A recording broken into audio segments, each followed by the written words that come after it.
مجلس کے بعد روزانہ میرے غریب خانے پر مجالس کا سلسلہ جاری ہے۔ مرزا انور حسین صاحب قبلہ خطاب فرما رہے ہیں، آپ حضرات شرکت فرمائیں۔ اور 8 محرم کو مقبرہ عالیہ گولہ گنج میں 3 بجے دن میں ایک مجلس عزا منعقد ہوگی اور اس مجلس کے بعد جلوس برآمد ہوگا، قمع و زنجیر کا ماتم ہوگا۔ آپ حضرات سے گزارش ہے کہ وہاں بھی شرکت فرمائیں۔ 10 محرم کو منظر عاشور کے نام سے جو مجلس منعقد ہوتی ہے تال کٹوری کی کربلا میں، وہ اپنے مقررہ وقت پر منعقد ہوگی۔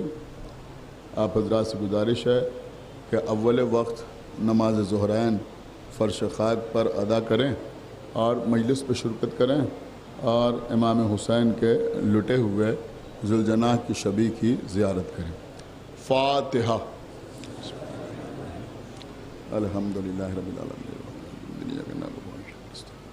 اهدنا الصراط المستقيم صراط الذين أنعمت عليهم غير المغضوب عليهم ولا الضالين اللهم هد الله السماء جملة كله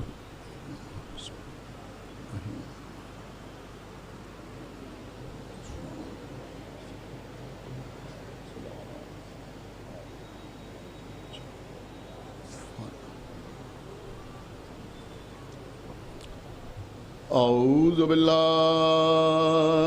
السمیع العلی العظیم من الشیطان اللعین الرجیم بسم اللہ الرحمن الرحیم الحمد للہ الذی ہدانا لہذا وما كنا لنهتدي لولا أن هدانا الله لقد جاءت رسل ربنا بالحق الصلاة والسلام على صاحب الدين والإسلام والحل والحرام والركن والمقام والصلاة والصيام والسجود والقیام والشریعت والاحکام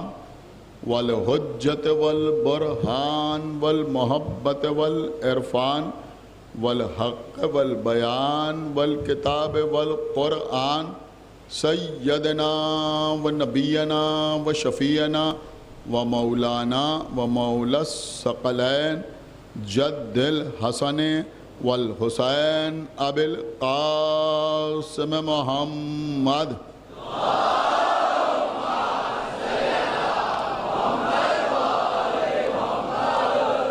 وعلی اہل بیتہ الطیبین الطاہرین المعصومین المظلومین المنتخبین المنتجبین الذین اذہب اللہ عنہم الرجس وطہرہم تطہیرا۔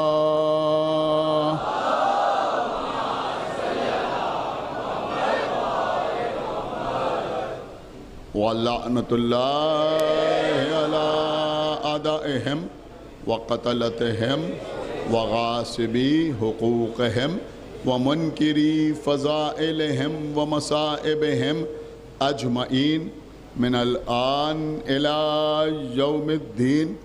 اما بعد فقد قال اللہ سبحانہ تبارک و تعالی فی کتابہ المجید وفرقانہ الحمید وقولہ الحق۔ بسم اللہ الرحمن الرحیم۔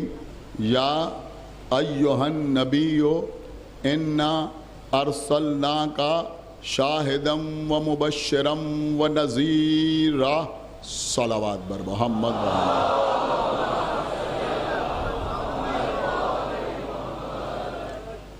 شہادت کے موضوع پر آپ سے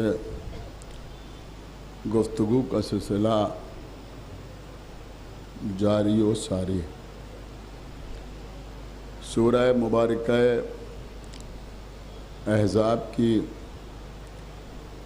جس آیت کی تلاوت روزانہ عنوان بیان کے طور پر کی جا رہی ہے، اس میں ارشاد اقدس الہی ہو رہا ہے،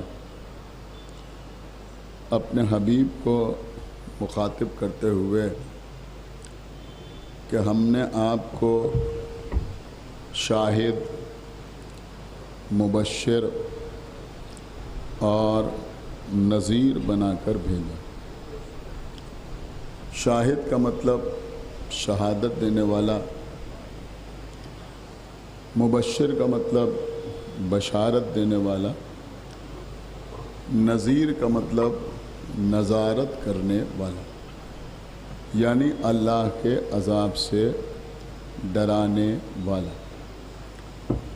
کل کی مجلس پہ میں نے آپ کی خدمت میں یہ عرض کیا تھا کہ لغوی اعتبار سے شہادت کے بہت سے معنی ہیں، خصوصیت سے 3 معنی میں نے آپ کی خدمت میں بیان کیے تھے۔ پہلے معنی ہیں شہادت کے گواہی، دوسرے معنی شہادت کے ہیں حاضر ہونا، تیسرے معنی شہادت کے ہیں اللہ کی راہ میں بے جرم و خطا قتل ہو جانا۔ جہاں تک گواہی کا تعلق ہے، ان معنی میں شہادت پر قرآن میں اور احادیث میں بہت زور دیا گیا ہے۔ اگر آپ سمجھنا چاہتے ہیں کہ گواہی کی اہمیت کیا ہے، شہادت کا مرتبہ کیا ہے، تو آپ اس سے بھی سمجھ سکتے ہیں کہ جب کوئی شخص ہمارے درمیان سے گزر جاتا ہے، کسی کا انتقال ہو جاتا ہے، کوئی مر جاتا ہے، تو اس کے کچھ امور ہم پر واجب ہوتے ہیں، واجب کفائی کی حیثیت رکھتے ہیں۔ مثلا مرنے والے کو غسل دینا، کفن پہنانا، قنوت کرنا اور نماز جنازہ پڑھنا۔ اگر کوئی ایک شخص بھی یہ سارے امور انجام دے دے تو سب کا واجب ادا ہو جاتا ہے، اور اگر کوئی ایک بھی ان واجبات کو ادا نہ کرے تو وہ سارے افراد گناہ گار ہوتے ہیں جن تک کسی مومن کے انتقال کی خبر پہنچی ہو۔ لہذا ہمیں اس بات کا خیال ضرور رکھنا چاہیے۔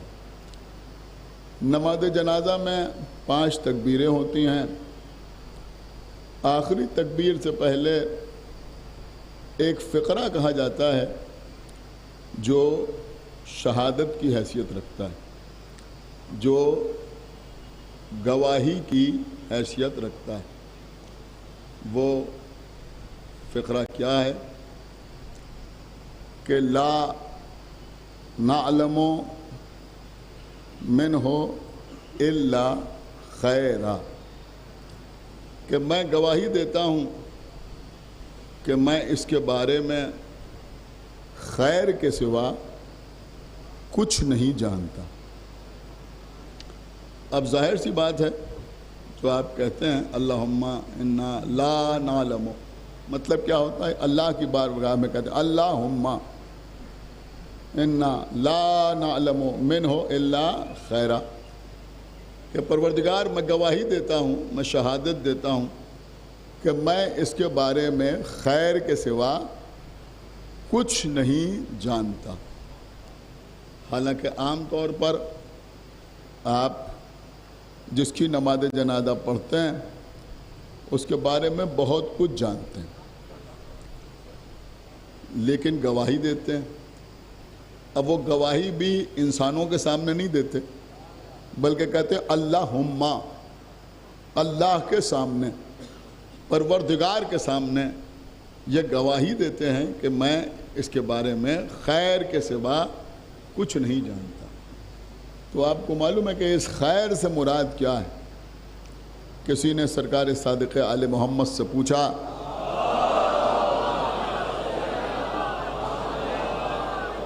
کہ جب ہم کسی کی نماز جنازہ پڑھتے ہیں تو عام طور پر ہم اس کے بارے میں اچھی باتیں بھی جانتے ہیں اور بری باتیں بھی جانتے ہیں، ہم اس کے عیوب سے بھی واقف ہوتے ہیں، لیکن ہم گواہی دیتے ہیں کہ اللہم انا لا نعلم منہ الا خیرا۔ اس کا مطلب کیا ہوا؟ تو امام نے فرمایا کہ یہاں پر خیر سے مراد ہماری ولایت ہے، سمجھے آپ؟ ہماری ولایت ہے، یعنی گواہی اس بات کی دی جاتی ہے کہ ہم یہ گواہی دیتے ہیں کہ یہ مرنے والا ولایت علی ابن ابی طالب پر قائم و دائم تھا۔ ایک صلوات پڑھ دے بر محمد و آل محمد۔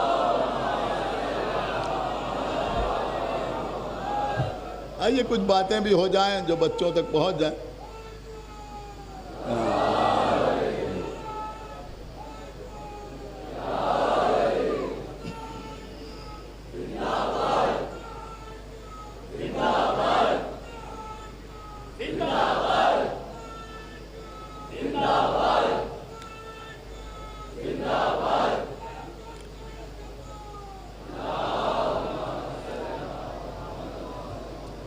دیکھیں نعرے آپ ضرور لگائیں، خوب نعرے لگائیں، لیکن بہرحال مجھے بھی پڑھ لینے دیں، بہت توجہ آپ حضرات کی چاہتا ہوں۔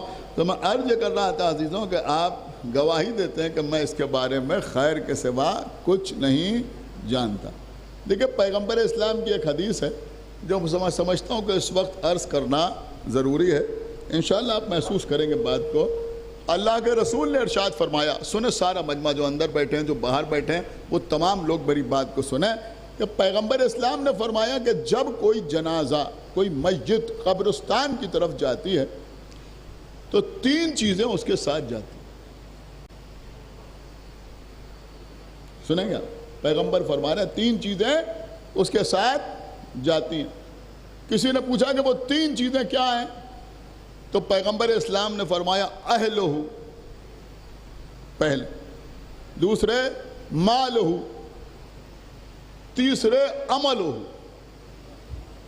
یعنی قبرستان کی طرف جب میت جاتی ہے تو تین چیزیں اس کے ساتھ جاتی ہیں۔ سب سے پہلے اہلہ، اس کے اہل اس کے ساتھ جاتے ہیں۔ پھر کون؟ مالہ، اس کا مال اس کے ساتھ جاتا ہے قبرستان تک۔ پھر فرمایا عملہ، اس کا عمل اس کے ساتھ جاتا ہے۔ پیغمبر نے فرمایا کہ ان میں دو چیزیں قبرستان سے واپس آ جاتی ہیں۔ خدا کے لیے بھائی بیدار ہوئیے، ایک صلوات پڑھے بر محمد و آل محمد۔ میرے بچوں یہ باتیں خالی نعرے لگانے کے لیے نہیں ہیں، سمجھنے کے لیے ہیں۔ دیکھو بہت توجہ کے ساتھ سنو میری بات، جب میں عرض کر رہا ہوں کہ تین چیزیں مرنے والے کے ساتھ جاتی ہیں۔ خدا تمہیں 1000 برس زندہ رکھے، لیکن بہرحال موت برحق ہے، لہذا میری بات سنو کہ تین چیزیں جانے والے کے ساتھ جاتی ہیں۔ ایک اس کے اہل، اہل سے مراد کون ہے؟ عزیز، اقارب، رشتہ دار، دوست، احباب، یہ اس کی میت کے ساتھ جاتے ہیں۔ دیکھیں گفتگو زیادہ خشک نہ ہو جائے، لہذا ایک جملہ میں آپ کی خدمت میں عرض کروں کہ پیغمبر کی اس حدیث سے یہ بات تو سمجھ میں آئی کہ جو اہل ہوتے ہیں وہ جنازے میں شریک ضرور ہوتے ہیں۔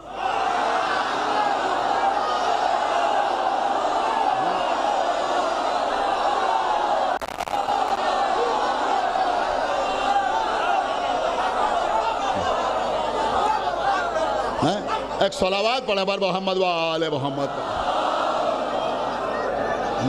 سنو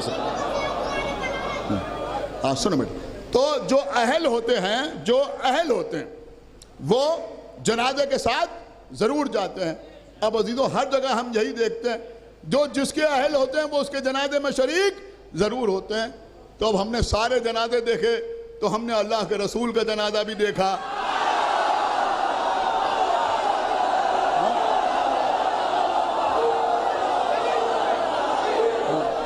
سنیے سر، علی مولا، علی مولا، علی مولا، علی مولا، علی مولا، علی مولا، علی مولا، علی مولا۔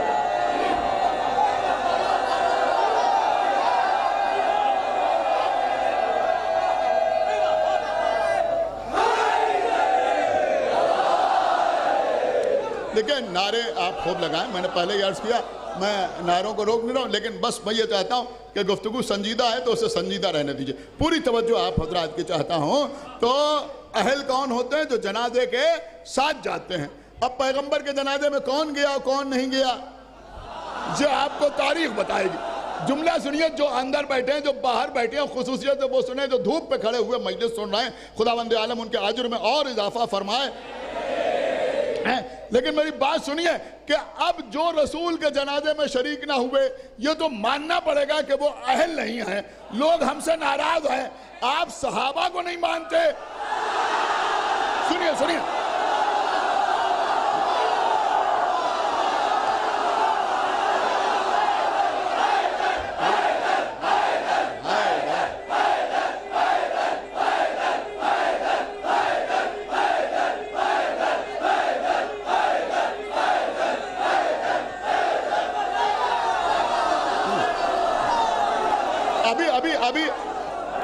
ابھی میں نے جملہ عرضی کہاں کیا ہے، جملہ سنیے قبلہ۔ لوگ کہتے ہیں کہ آپ صحابہ کو نہیں مانتے، میں نے عرض کیا جو جنازے میں شرکت کرے وہ ہے اہل، وہ ہے اہل۔ اگر کوئی تم سے کہے، میں بچوں سے کہہ رہا ہوں، اگر کوئی تم سے کہے کہ تم صحابہ کو نہیں مانتے تو اس سے کہنا کہ ہم صحابہ کو مانتے ہیں نہ اہلوں کو نہیں مانتے۔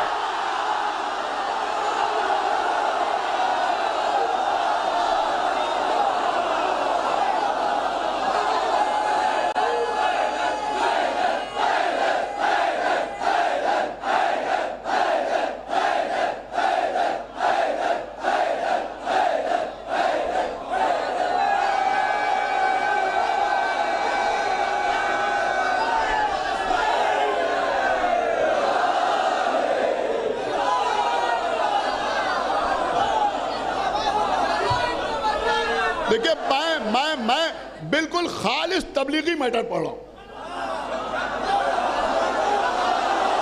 الحمدللہ۔ لوگ سمجھتے ہیں صاحب تبلیغی باتیں کی جائیں گی تو مجمع خاموش رہے گا۔ تبلیغی باتوں پر اتنے نعرے لگ رہے ہیں، تبلیغی باتوں پر اتنی داد مل رہی ہے، سنیں قبلہ سنیں، سنیے۔ تو تین چیزیں جانے والے کے ساتھ جاتی ہیں، خوب نعرے لگا لیے آپ نے۔ اب میرے خیال میں آپ مکمل طور پر مولا کی بارگاہ میں حاضر ہو گئے۔ اب میری بات سنیے کہ تین چیزیں مرنے والے کے ساتھ جاتی ہیں، ایک اس کے اہل، دوسرا اس کا مال، تیسرا اس کا عمل۔ پیغمبر نے فرمایا دو چیزیں واپس آ جاتی ہیں۔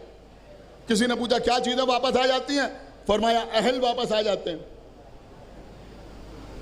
اہل واپس آ جاتے ہیں، رشتہ دار واپس آ جاتے ہیں، قرابت دار واپس آ جاتے ہیں، اقربا واپس آ جاتے ہیں، بھائی واپس آ جاتے ہیں، بیٹے واپس آ جاتے ہیں،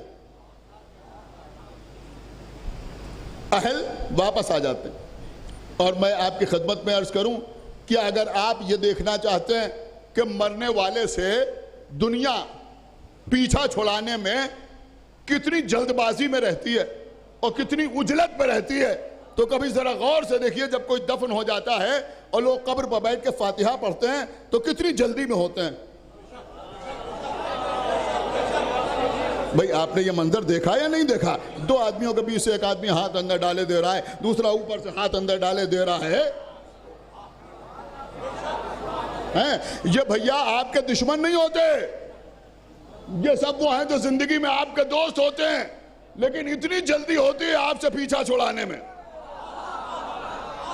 اسی لیے میں عرض کرتا ہوں کہ ان کو خوش رکھنے کے لیے اہل بیت کا دامن نہ چھوڑیے۔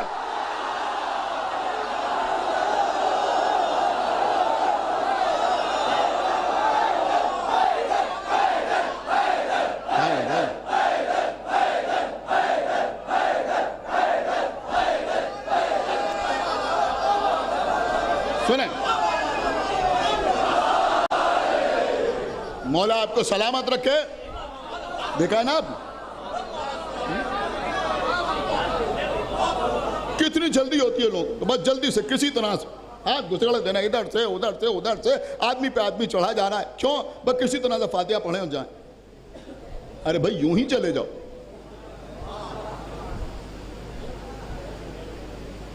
کسی نے روکا تھوڑی ہے، کوئی پریشانی تھوڑی ہے، یوں ہی چلے جاؤ۔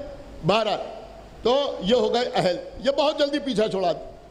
فرمایا دوسرا اس کا مال واپس آ جاتا ہے. میں سمجھتا ہوں کہ یہ ٹکڑا شاید ابھی بہت سمجھ میں نہیں آ رہا ہوگا، ابھی میں عرض کروں گا.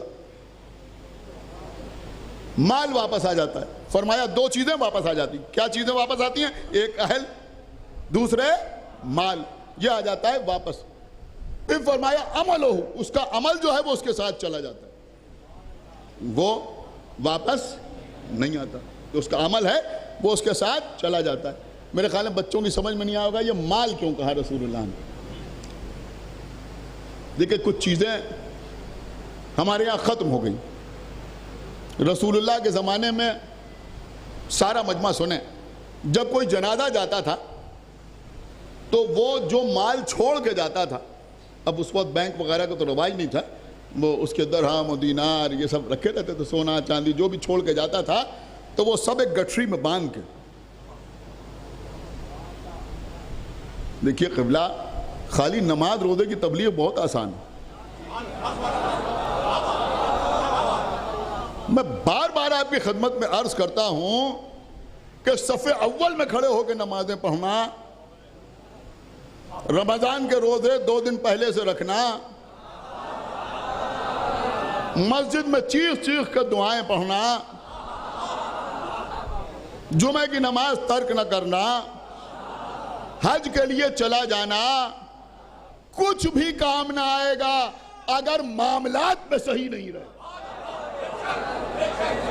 ایک صلوات پڑھے بر محمد و آل محمد.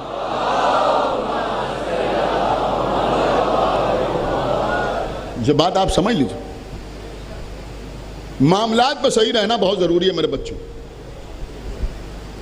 تھوڑا رہ کے تو دیکھو، میری بات بھی تو سنو. اور میں پھر ایک بات تم سے کہوں گا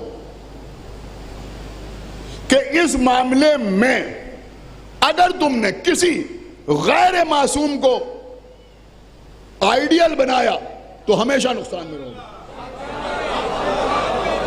ایک صلوات پڑھ دے بر محمد و آل محمد. ہمیشہ نقصان میں.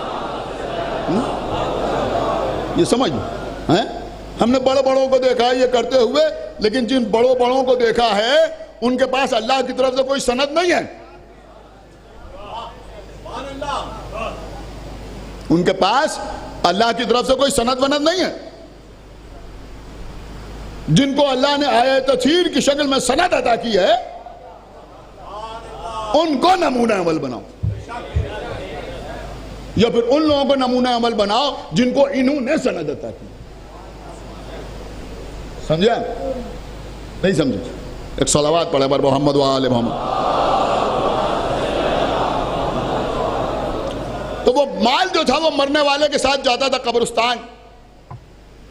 اب وہاں پر جو وارث ہوتا تھا مرنے والے کا، وہ کھڑے ہو کے کہتا تھا کہ اگر کسی کی کچھ رقم اس مرنے والے کے اوپر باقی ہے تو وہ بتائے.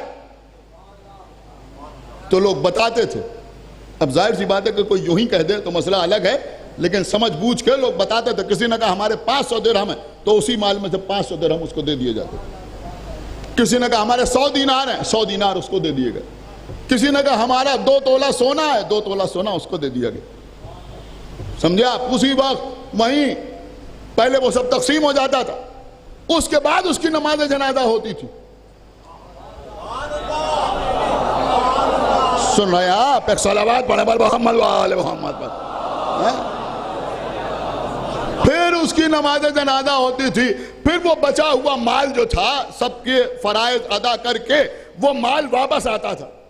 جب وہ مال واپس آتا تھا تب ورثاء میں وہ تقسیم ہوتا تھا. کچھ غور کریے آپ نے یا نہیں غور کیا؟ اس کا مطلب یہ ہوا کہ اگر کوئی مر جائے تو وارث تو بہت سامنے آ جاتے ہیں، ہمارا بھی حصہ، ہمارا بھی حصہ، ہمارا بھی حصہ. یہ سمجھ لو جب تک اس کے فرائض کو ادا نہ کر دیا جائے تب تک وراثت تقسیم نہیں ہو سکتی.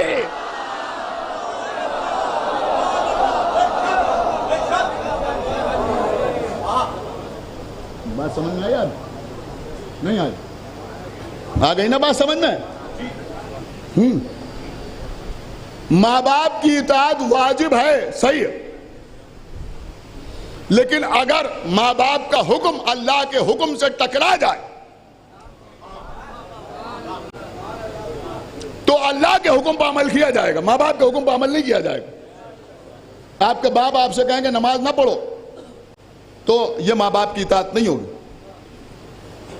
نماز پڑھی جائے گی۔ آپ کی ماں آپ سے کہیں بیٹا بڑے کمزور ہو گئے روزہ نہ رکھو، یہاں اطاعت نہیں ہوگی۔ آپ روزہ رکھ سکتے ہیں تو رکھیں، اس لیے کہ ماں کے حکم سے اگر اللہ کا حکم ٹکرا رہا ہے، آپ کے باپ نے ضد میں مثلا کسی کا حصہ نہیں دیا، آپ جانتے ہیں کہ اس کا حصہ ہے، والد کا انتقال ہو گیا، آپ نے کہا ہمارے باپ نے نہیں دیا تو ہم کیوں دیں؟ نہیں، سمجھیے جو میں عرض کر رہا ہوں۔ اگر کسی کا حصہ ہے، آپ کی سمجھ میں آ رہا ہے، آپ کی پھوپھی کا حصہ ہے، آپ کے چچا کا حصہ ہے، کوئی اس کا حقدار ہے، ہمارے باپ نے نہیں دیا، ٹھیک ہے، کسی وجہ سے انہوں نے نہیں دیا، لیکن اگر ہمارے اختیار میں ہے تو ہم دیں، اس سے ہم بھی گناہ سے بچیں گے، ہمارے باپ کی بھی مغفرت ہو۔ بات سمجھا؟ ورنہ اگر کسی کا حق کسی کے باپ نے مار دیا ہے تو بیٹے کو معلوم ہے کہ یہ حقدار تھا، اب وہ نہیں دے رہا تو وہ بھی گناہگار ہوگا، اس کے بعد والی نسلوں کو معلوم ہو کہ فلاں حقدار تھا تو وہ بھی گناہگار ہوں گے۔ دیکھیں عزیزوں، یہ تبلیغ میں فضائل ہیں، بہت توجہ آپ حضرات کی چاہتا ہوں، لیکن اس کے برعکس بھی معاملہ ہے۔ کہیں ہمارا کچھ حق تھا، ہمارا حق تھا، ہمارے باپ نے ادھر توجہ نہ کی، ہم نے بھی ادھر توجہ نہ کی، ہمارے بیٹے نے بھی ادھر توجہ نہ کی، حالانکہ توجہ نہ کرنے کی وجہ سے، نہ مانگنے کی وجہ سے ہمارا حق ختم نہیں ہو جائے گا۔ آپ سن رہے ہیں؟ روز قیامت حق مارنے والے کی اولادوں سے پوچھا جائے گا کہ باپ نے نہیں دیا تھا تو تم نے کیوں نہیں دیا، تم نے نہیں دیا تو تمہارے بیٹوں نے کیوں نہیں دیا، انہوں نے دیا تو ان کے بیٹوں نے کیوں نہیں دیا۔ لیکن اگر ہمارے باپ نے نہیں مانگا، ہم نے نہیں مانگا، ہمارے بیٹے نے نہیں مانگا تو ہم سے نہیں پوچھا جائے گا کہ تم نے کیوں نہیں مانگا۔ میں کچھ عرض کر رہا ہوں، ہم سے نہیں پوچھا جائے گا کہ تم نے کیوں نہیں مانگا۔ میں آپ کو کہاں لے آیا؟ ارے فدق سیدہ کا حق تھا۔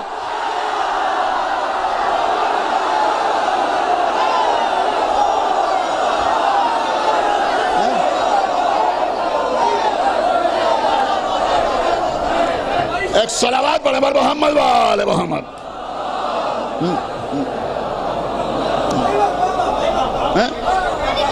فدق سیدہ کا حق تھا، بی بی سیدہ کا حق تھا فدق۔ کچھ غور کیا آپ نے یا نہیں غور کیا؟ سیدہ کا حق تھا فدق۔ اب سیدہ کے بعد اگر سیدہ کے شوہر فدق نہ مانگے، اگر امام حسن فدق کا مطالبہ نہ کرے، اگر حسین فدق کی ڈیمانڈ نہ کرے، اگر امام زین العابدین فدق کا مطالبہ نہ کرے تو ان سے نہیں پوچھا جائے گا کہ تم نے کیوں نہیں مانگا۔ لیکن خلافت کی مسند پر آنے والا ہر شخص، ایک صلوات پڑھے بر محمد وآل محمد،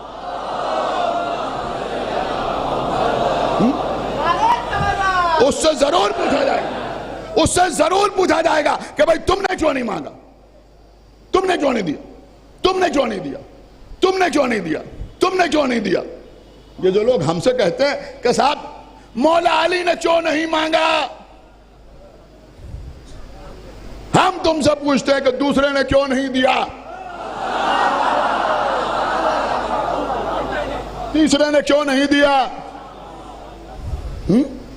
ہمیں پوچھنے کا حق ہے کہ ہم تم سے پوچھیں۔ تو میں عرض یہ کر رہا تھا کہ وہ مال جاتا تھا اور مال واپس آتا تھا، تو اس بات کا ہمیشہ خیال رکھیں کہ اگر آپ کے بزرگ کو چھوڑ کے گئے ہیں تو سب سے پہلے ان کے فرائض کو ادا کیا جائے۔ یہ جو لوگ سوچتے ہیں انہوں نے کہا صاحب لے لیجیے گا، اب تو اتنی دریدہ دہنی بڑھ گئی ہے، انہوں نے کہا صاحب لے لیجیے گا، اچھا قیامت پہ لے لیجیے گا۔ اما کیا سمجھا تم نے؟ یہاں دے دو تو سستے میں چھوٹ جاؤ گے، یہاں دنیا میں دے دو تو سستے میں چھوٹ جاؤ گے۔ آخرت میں مسئلہ آسان نہیں ہے۔ تمہیں معلوم ہے آخرت میں کیا ہوگا؟ کوئی کھڑا ہو گیا، ان کے اوپر ہمارے 10,000 روپے نکلتے تھے، ہم مانگتے رہے، ان کے پاس تھے، جو گاڑیوں پر گاڑیاں خریدتے رہے مگر ہمیں نہیں دیا. لیکن میں سوچ سمجھ کے بول رہا ہوں. انہوں نے اپنے مکان کا رینوویشن کرایا مگر ہمارا قرض نہیں دیا. انہوں نے ہمارے پیسے اس معاملے میں یہ کہہ کے لیے بعد میں واپس نہیں کیے. اب روز قیامت کوئی سامنے آیا تو کہا جائے گا کہ بھائی تم اس کا قرض ادا کرو، یہیں ادا کرو، محشر میں ادا کرو. اب آپ جانتے ہیں کفن میں کوئی جیب تو ہوتی نہیں.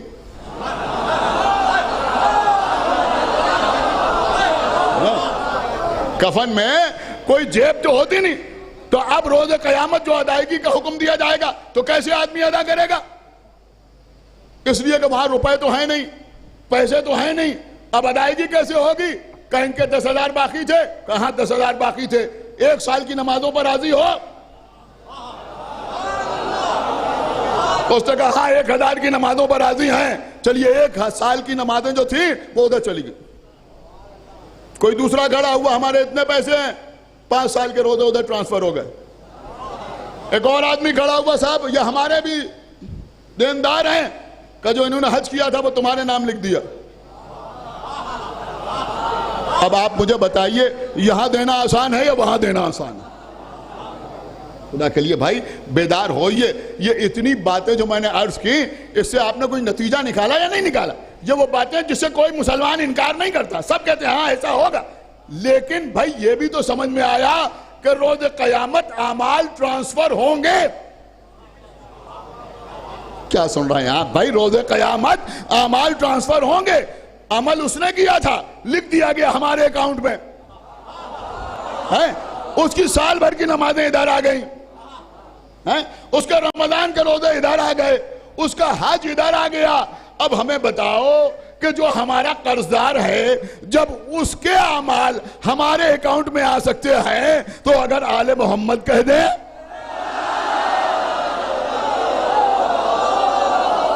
صلوات پڑھیں بر محمد و آل محمد، ایک صلوات اور پڑھ دے بر محمد و آل محمد. بس عزیز دیکھیں آج بھی مجلس بہت طولانی نہیں ہوگی. تو میں عرض کر رہا تھا کہ شہادت جو ہے وہ ہر جگہ ہمارے ساتھ، ہر جگہ شہادت ہمارے ساتھ ساتھ. بہت توجہ، ہر جگہ شہادت ہمارے ساتھ. سورہ قاف، بعض سورے ایسے ہیں جن کے نام صرف ایک حرف پر مشتمل. سورہ قاف، سورہ قاف کی 21ویں آیت. خدا بند عالم ارشاد فرما رہا ہے وَجَاءَتْ كُلُّ نَفْسٍ مَعَهَا سَائِقًا وَشَهِيدًا. یعنی روز قیامت ہر شخص اس طرح سے آئے گا میدان محشر میں کہ اس کے ساتھ ایک سائق ہوگا اور ایک شہید ہوگا. سائق کا مطلب ہکانے والا، ہکانے والا، ہکانے والا. کچھ اور اگر اس کو وسعت دی جائے تو دھکا دے کے آگے کرنے والا. اب ظاہر سی بات ہے کہ گناہگار بندے آسانی سے تو میدان محشر میں نہیں آئیں گے نا. تو کوئی فرشتہ مقرر ہوگا جو دھکے دیتا ہوا، ہکاتا ہوا محشر میں لے کے آئے گا. اللہ کہہ رہا ہے ایک تو سائق ہوگا اور ہر ایک کے ساتھ ایک شہید ہوگا. شہید کا مطلب کیا؟ شہید کا مطلب ایک گواہی دینے والا ہو جو اس کے اعمال کی گواہی دے گا کہ اس نے یہ کیا یہ نہیں کیا. اعمال کی گواہی دینے والا بھی ایک آدمی ساتھ ساتھ آئے گا. اب اس پہ مفسرین میں اختلاف ہے کہ وہ شہید کون ہوگا، گواہی دینے والا کون ہوگا. سائق تو سب نے لکھا کہ اللہ ایک فرشتے کو ہر شخص پر مقرر کرے گا جب اس کو قبر سے نکالا جائے گا کہ اس کو ہکاتا ہوا، دھکا دیتا ہوا، سمجھ رہے ہیں، یوں سمجھے کہ طاقت کا استعمال کرتا ہوا اسے لا کے میدان محشر میں کھڑا کر دے گا. اور ایک گواہی دینے والا بھی آئے گا اس کے اعمال کی. اب کچھ لوگوں نے لکھا کہ وہ گواہی دینے والا بھی ایک فرشتہ ہوگا جس نے اس کا سارا حساب و کتاب لکھا ہوگا، وہ آئے گا گواہی دینے کے لیے. کہ اس نے ان واجبات کو ادا نہیں کیا، ان کو ادا کیا، ان محرمات سے پرہیز کیا، ان سے پرہیز نہیں کیا، وہ آئے گا، سمجھ رہا؟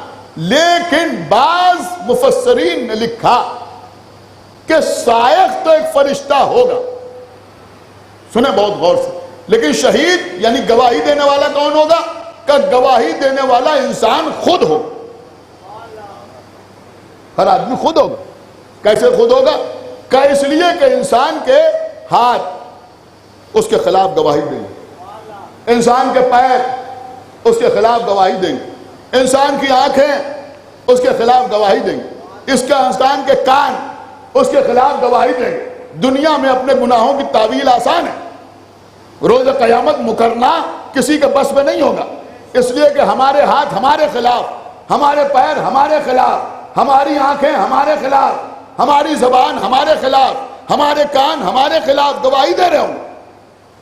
ہاتھ بتائیں گے ہمارے ذریعے کیا گناہ کیا، پیر بتائیں گے کہ ہم کو کن گناہوں میں استعمال کیا، آنکھیں بتائیں گی ہمارے ذریعے کیا گناہ کیا، کان بتائیں گے کہ ہمارے ذریعے اس نے کیا گناہ کیے۔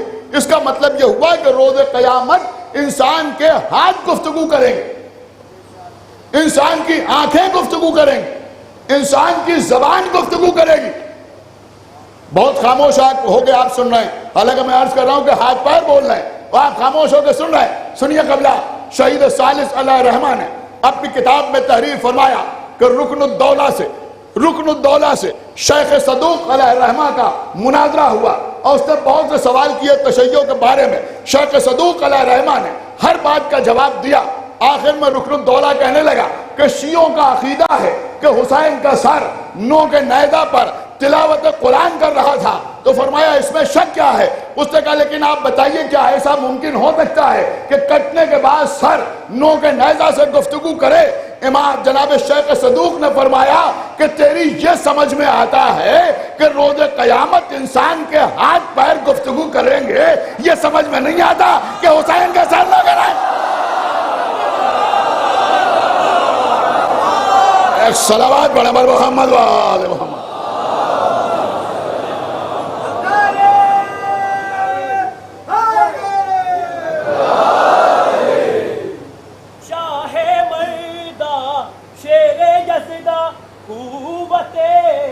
پروردگار لا فتح الا علی الا سیف الا ذوالفقار نعرہ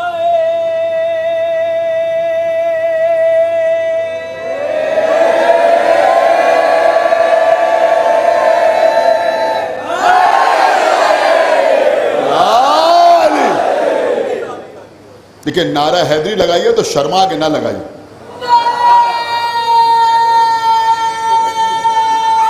دونوں ہاتھ اٹھا کے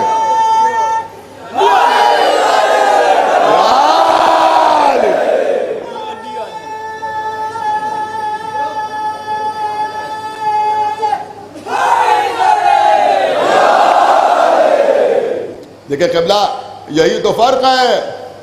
بابا رام دیو کے کہنے سے ہاتھ اٹھانے والے اور ہیں، علی کے نام پہ ہاتھ اٹھانے والے اور ہیں۔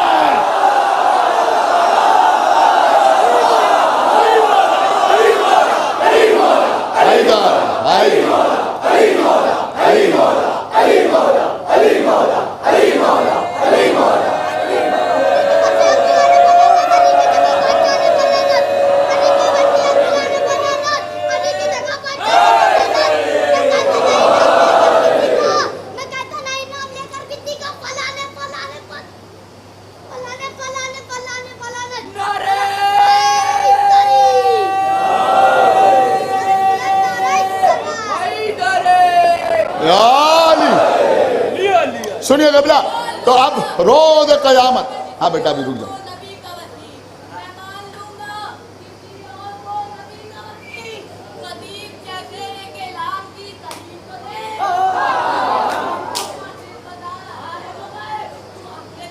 جیتے رہو۔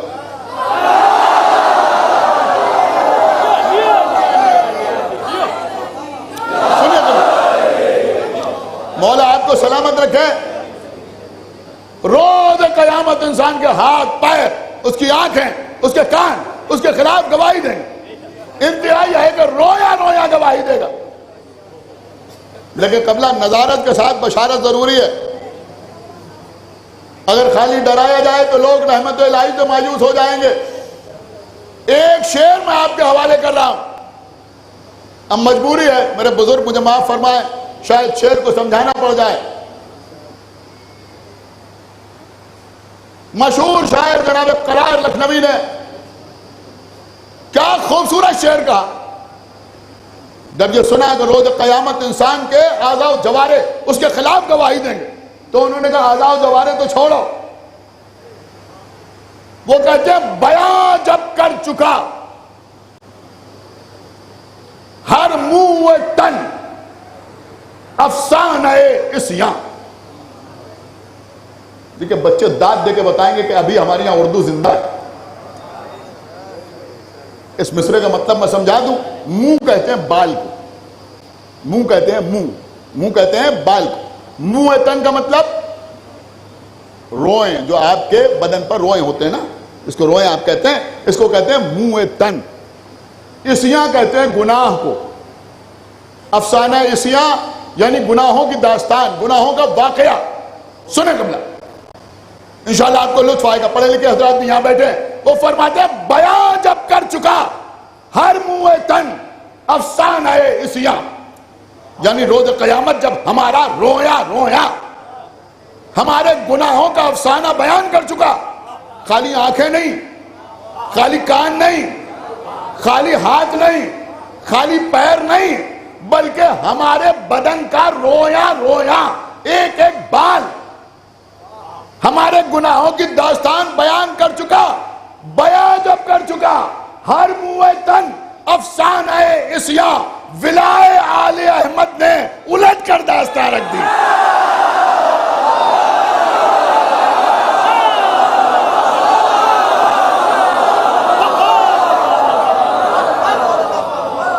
ایک باواز بلند صلوات پڑھے پر محمد وآلہ۔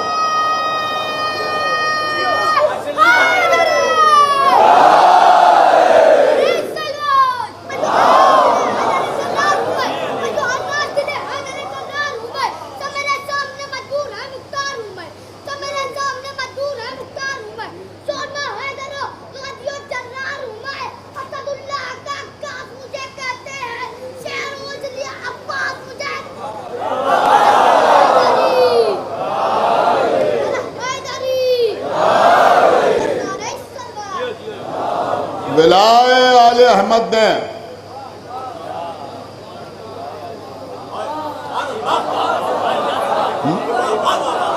کیا قیامت ہے قسم خدا کی کہ بیان جب کر چکا ہر منہ تن افسانہ عصیاں، ولائے آل احمد نے الٹ کر داستان رکھ دی۔ یہی تو مسئلہ ہے، روایات میں آیا ہے ایک شخص گرفتار کر کے جہنم کی طرف لے جایا جا رہا ہے، فرشتے اسے لے جا رہے ہیں جہنم کی طرف۔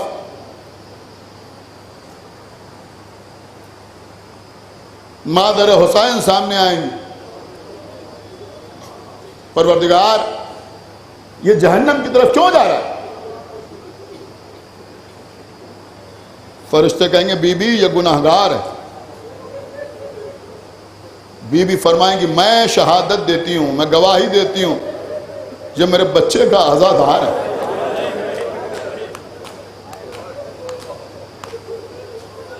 جہنم کی طرف جاتا ہوا شخص جنت کی طرف لے جایا جائے گا۔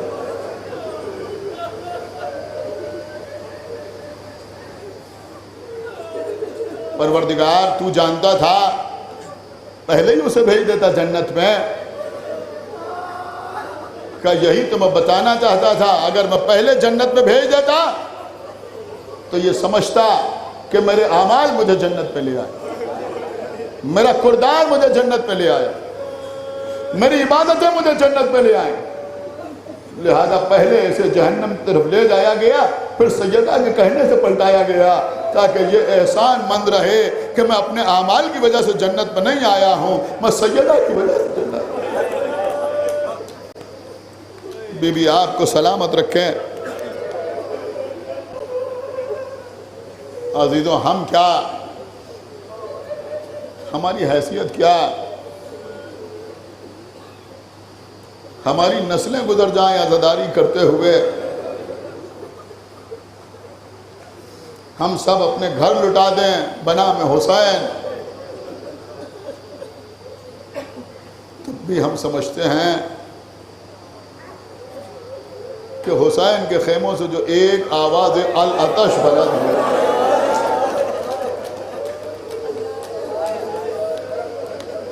اس پر رونے کا حق ادا نہ ہو۔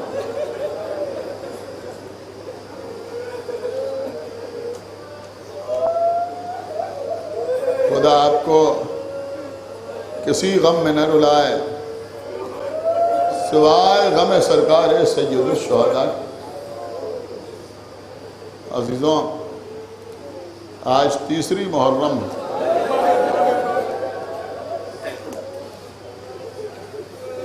ہمارے بزرگ جناب محمد اصغر کنتوری صاحب نے کل ہمیں حکم دیا، لہذا میں پڑھوں گا، اختصار سے پڑھوں گا، آپ رو لیں۔ خواتین بیٹھی ہوئی ہیں، دیکھیے خدا نہ کرے اگر کسی ماں کا کوئی بچہ مر جائے،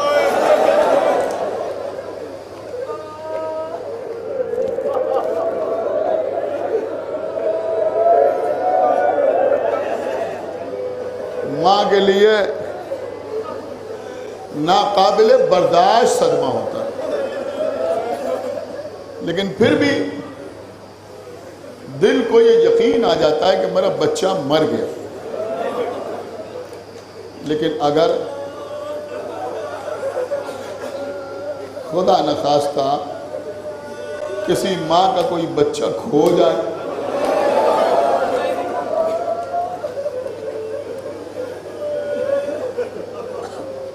کئی سال بھی گزر جائیں،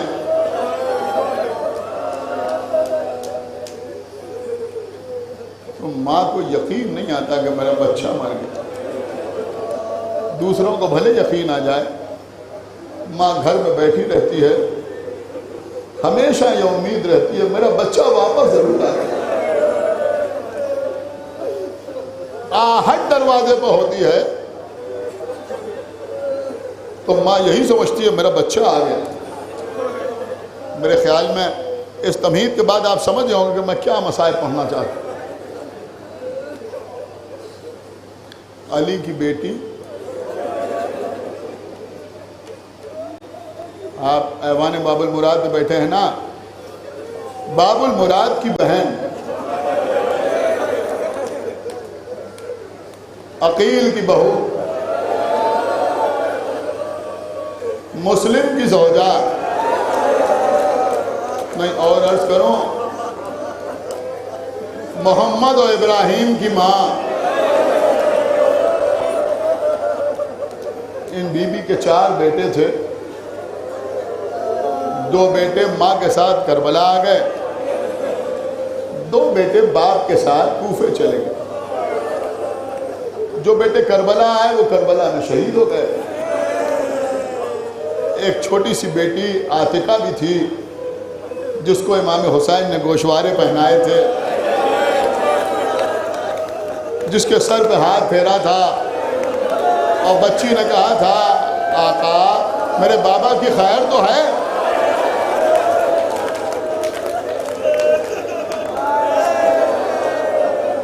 جب حسین کربلا میں عبداللہ ابن مسلم ابن عقیل کا لاشا لا رہے تھے تو یہ بچی سر پیٹتی ہوئی خیمے سے باہر نکل آئی۔ کسی ملعون نے دور سے ایک تیر چلایا، وہ تیر اس بچی کے گلے پر لگا، یہ بچی بھی شہید ہو گئی۔ جزاک اللہ۔ روئیے عزیزاں، خدا آپ کو کسی غم میں نہ رلائے سوائے غم امام حسین۔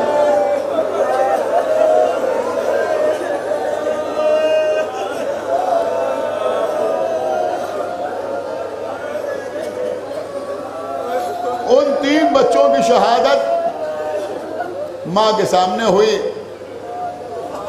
دل کو یقین آ گیا لیکن 2 بچے باپ کے ساتھ کوفے گئے، کچھ پتہ نہیں کہ ان بچوں کا کیا ہو۔ وہ بچے جو قاضی شرائح کے گھر میں تھے، قاضی شرائح نے کہا کہ اب میں تمہیں اپنے گھر میں نہیں رکھ سکتا، مجھے اپنی جان کا خطرہ ہے۔ یہ بھی بڑا ملعون شخص تھا، دشمن اہل بیت تھا۔ بچے اس کے گھر سے نکلے، کیا کیا مصیبتیں ہیں آل محمد کی قسم خدا، کیا مظلومیت ہے کہ جو دشمن ہے اسی کے گھر میں پناہ لیے ہوئے ہیں۔ شہادت مسلم کے بعد بچے قید کر دیے گئے قید خانے میں۔ دونوں بچے قید خانے میں ہیں۔ شام کو جو کی 2 روٹیاں آتی ہیں، 2 کوزوں میں پانی آتا ہے، وہ بھی گرم۔ بچے پانی پیتے ہیں، روٹی کھاتے ہیں، اللہ کی عبادت کرتے ہیں، سو جاتے ہیں، پھر صبح ہوتی ہے۔ 1 مہینہ، 2 مہینہ، 3 مہینہ وقت گزرتا گیا۔ انتہا یہ ہے کہ کربلا میں حسین شہید ہو گئے۔ بچوں کو معلوم نہیں کربلا میں کیا ہوا۔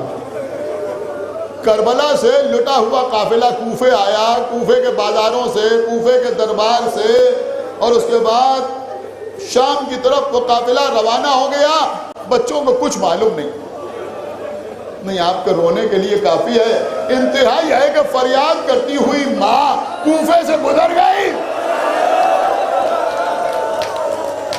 نہ ماں یہ جانتی ہے کہ بچے کہاں ہیں، نہ بچوں کو یہ معلوم ہے کہ ہماری ماں اس کوفے سے گزر گئی۔ 1 سال سے زیادہ کا عرصہ گزر گیا قید خانے میں ان چھوٹے چھوٹے بچوں کا۔ ایک دن ایک بھائی نے دوسرے بھائی سے کہا کہ آج جب داروغہ زندان آئے گا تو ہم اس سے کچھ کہیں گے نہیں، لیکن اپنا تعارف ضرور کرائیں گے۔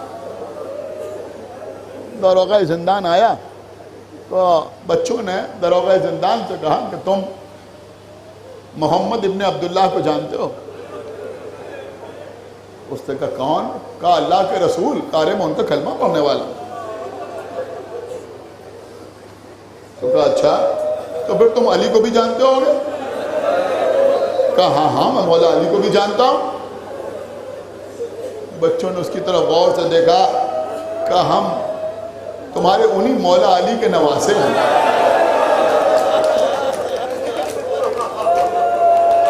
کہا تم کون ہو؟ کہا ہم مسلم کے بچے ہیں، ہمارے بابا کو کوفے میں شہید کر دیا گیا۔ اس نے کہا ہاں میں جانتا ہوں، مگر بچوں معاف کرنا، مجھے معلوم نہ تھا کہ تم مسلم کے بچے ہو۔ اس نے قید خانے کا دروازہ کھولا، بچوں باہر آؤ۔ بچے باہر آئے، اب میرا جو بھی ہے سنو، لیکن اب میں تمہیں مکفل نہیں کر سکتا۔ بچے باہر آئے، اس نے کہا بچوں اب تم جا سکتے ہو۔ دیکھیں عزیزوں، یہاں کم سے کم ہمارے شہر میں سخت قسم کی روایتیں پڑھنے کی ضرورت نہیں ہوتی۔ حساس مجمع ہمارے سامنے بیٹھتا ہے، دونوں بچے باہر آئے کہ بچوں اب تم جا سکتے ہو۔ ایک مرتبہ بچوں نے داروغہ زندان کو دیکھا، کہ مگر ہم جائیں تو کہاں جائیں؟ ہمارا کوئی گھر ہو تو وہاں جائیں۔ کہ پھر بھی کہاں جاؤ گے؟ کہ ہمارا گھر تو مدینے میں ہے۔ کہ چلو میں تمہیں لے کے چلتا ہوں۔ بچوں کو لے کے چلا، دور سے دکھایا وہ دیکھو وہ قافلہ جا رہا ہے مدینے کی طرف، دوڑ کے جاؤ اور اس قافلے میں شامل ہو جاؤ۔ دونوں بچے دوڑے تو اس قافلے میں شامل ہوں۔ اسی وقت ایک تیز آندھی آئی، پھر اس نے طوفان کا رخ اختیار کیا۔ داروغہ زندان واپس آ گیا۔ جب وہ آندھی ختم ہوئی تو وہ قافلہ جا چکا تھا۔ اب بچے تنہا، اب کوئی نہیں، واپس کوفے پلٹ آئے۔ رات بھر کوفے کی گلیوں میں بچے بھٹکتے رہے۔ خدا آپ کے بچوں کو سلامت رکھے۔ 9-10 سال کا آپ کا بچہ اگر اسکول سے تھوڑی دیر لیٹ گھر واپس آئے تو مائیں تڑپ جاتی ہیں۔ مسلم کے بچے کوفے کی گلیوں میں بھٹک رہے، یہاں تک کہ سورج نمودار ہوا۔ دونوں بچے درخت پر چڑھ کے بیٹھ گئے، اس کے نیچے کنواں تھا۔ سب آپ جانتے ہیں، میں جلدی جلدی پڑھ رہا ہوں۔ زوجہ حارث کنویں پہ پانی بھرنے کے لیے آئی، ڈول ڈالا، اب جو پانی میں دیکھا 2 چمکتے ہوئے چاند نظر آئے، سر اٹھایا، بچوں تم کون ہو؟ بچوں نے کہا یہ بتا کہ تو ہم سے محبت کرنے والی ہے یا ہماری دشمن ہے؟ کہا مجھے اپنا چاہنے والا سمجھو۔ بچوں نے اپنا تعارف کرایا، کہا رے تم رسول کے گھر کی، کر دو، آؤ میرے گھر کے اندر آؤ۔ بچوں کو گھر کے اندر لے کے آئی۔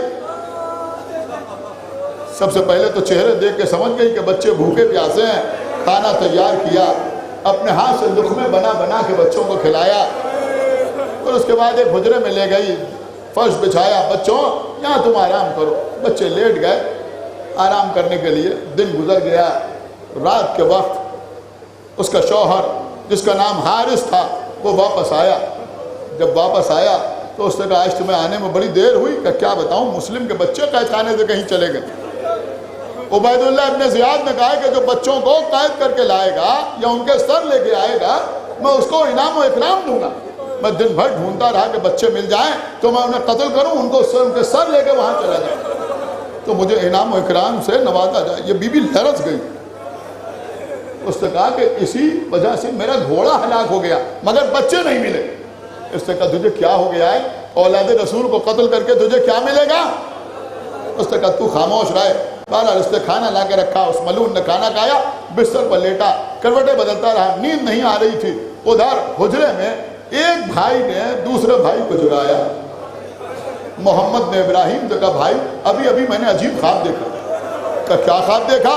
کہا میں نے خواب دیکھا کہ رسول خدا تشریف لائے، مولا علی تشریف لائے، امام حسن اور امام حسین تشریف لائے، اور ان سب کے بعد ساتھ ہمارے بابا مسلم بھی ہیں۔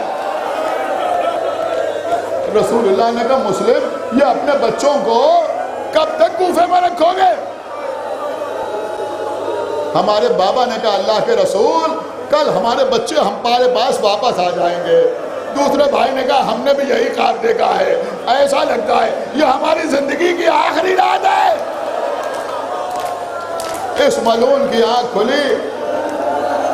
ایسے زوجہ نے پوچھا اس حجرے میں کون ہے؟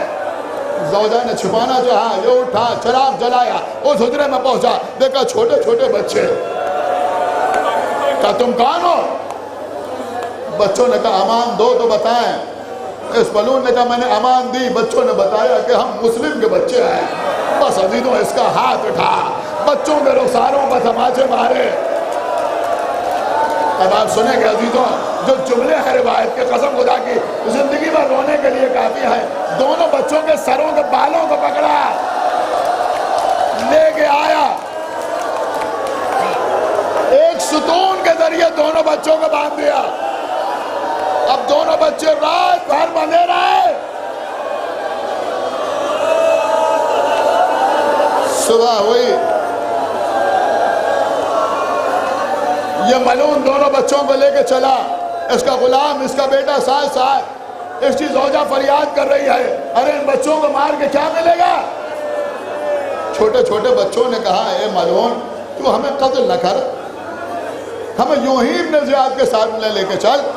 یہ ملعون کہتا مجھے ڈر ہے کہ راستے میں کوئی تم کو مجھ سے چھین نہ لے، اس لیے میں تمہارے سر لے کے جاؤں۔ فرات کے کنارے آیا، اپنے غلام سے کہا ان بچوں کو قتل کر دے، لیکن غلام نے بھی بچوں کو قتل نہ کیا۔ میں چھوڑ رہا ہوں، جلدی جلدی پڑھ رہا ہوں۔ بیٹے سے کہا ان بچوں کو قتل کر دے۔ بیٹا قریب آیا اس کا، بچوں نے کہا تو علی اکبر کو جانتا ہے؟ اس نے کہا حسین کا بیٹا جس کے سینے میں بچی کی ہے۔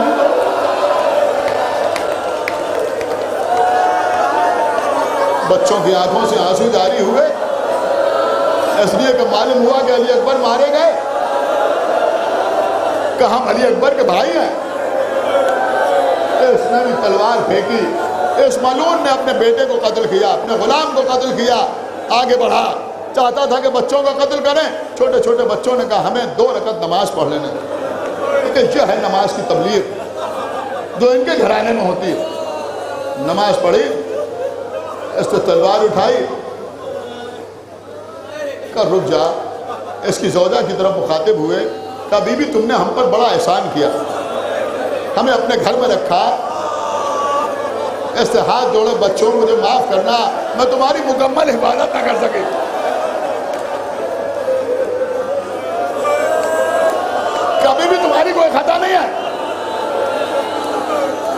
ہم تمہاری سفارش اپنے جب سے کریں گے.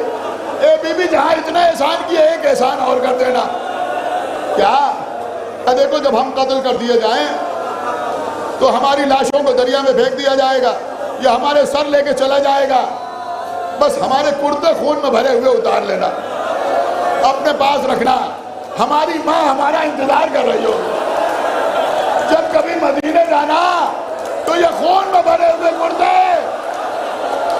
ہماری ماں تک پہنچا دینا.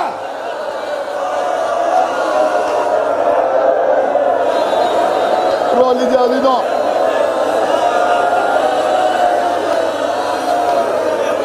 اس شخص نے تلوار اٹھائی, بڑا بھائی چھوٹے بھائی سے لپٹ گیا, پہلے مجھے قتل کر دے. جب بابا کے ساتھ چلے تھے تو اماں نے کہا تھا چھوٹے بھائی کا خیال رکھنا. چھوٹے بھائی کو قتل کرنا چاہا, کہا نہیں پہلے مجھے قتل کر دے پھر میرے بھائی کو قتل کرنا. اس ملعون نے تلوار چلائی, دونوں بھائیوں کا سر قلم ہوا. اس نے سروں کو ایک کپڑے میں باندھا, لاشوں کو اٹھا کے دریا کے حوالے کیا. عزیزوں روایت میں ملتا ہے جب ایک بھائی کے لاشوں کو دریا میں ڈالا تو لاشا دریا میں رکا رہا. جب دوسرے بھائی کا لاشا دریا میں پہنچا تو دونوں بھائیوں نے ہاتھوں کو پھیلایا, دونوں بھائی بغلگیر ہوئے اور اس کے بعد لاشیں دریا میں غرق ہو گئے. بس عزیزوں آج میں مصائب میں کوئی کمی نہیں کروں گا. یہ بی بی بچوں کا لباس جو خون میں بھرا ہوا تھا امانتاً اپنے پاس رکھے رہی. کافی عرصے کے بعد مدینے پہنچی, بچوں کا لباس لے کے پہنچی. سمجھ میں نہیں آ رہا تھا کہاں بچوں کا لباس پیش کرے. محلہ بنی ہاشم سے گزر رہی تھی, ایک گھر کے قریب سے گزری, کانوں میں آواز آئی کوئی بی بی کہہ رہی ہے دیکھو میں کہتی تھی نا میرے بچے ضرور آئیں گے. میرے بچے آ گئے, میرے بچوں کی خوشبو آ رہی ہے. خدا ان بیویوں کی آغوش کو سلامت رکھے. اندر پہنچی, زوجہ مسلم کے سامنے کرتے رکھے.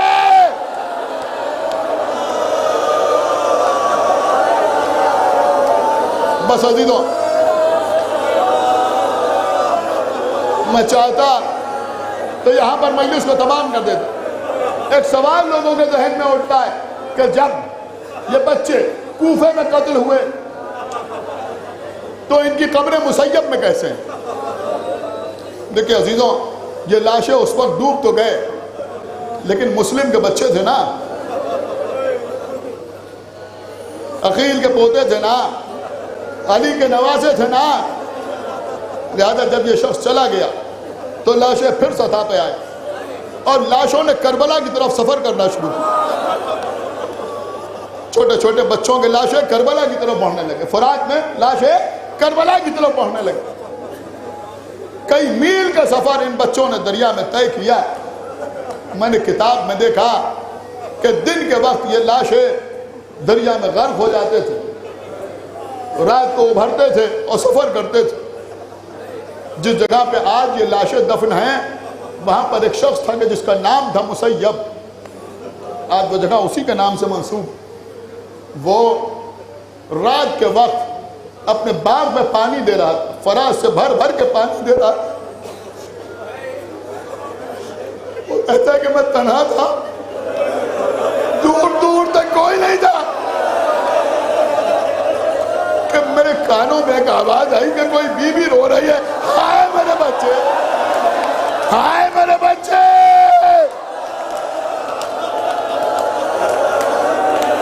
یہ کہتا ہے میں نے ادھر دیکھا ادھر دیکھا, نہ بچے نظر آئے نہ کوئی رونے والی نظر آئی. وہ آواز بھی خاموش ہو گئی. میں پھر پانی دینے لگا. کچھ دیر کے بعد پھر آواز آئی, ارے کوئی ہے جو میرے بچوں کے لاشوں کو دفن کر دے.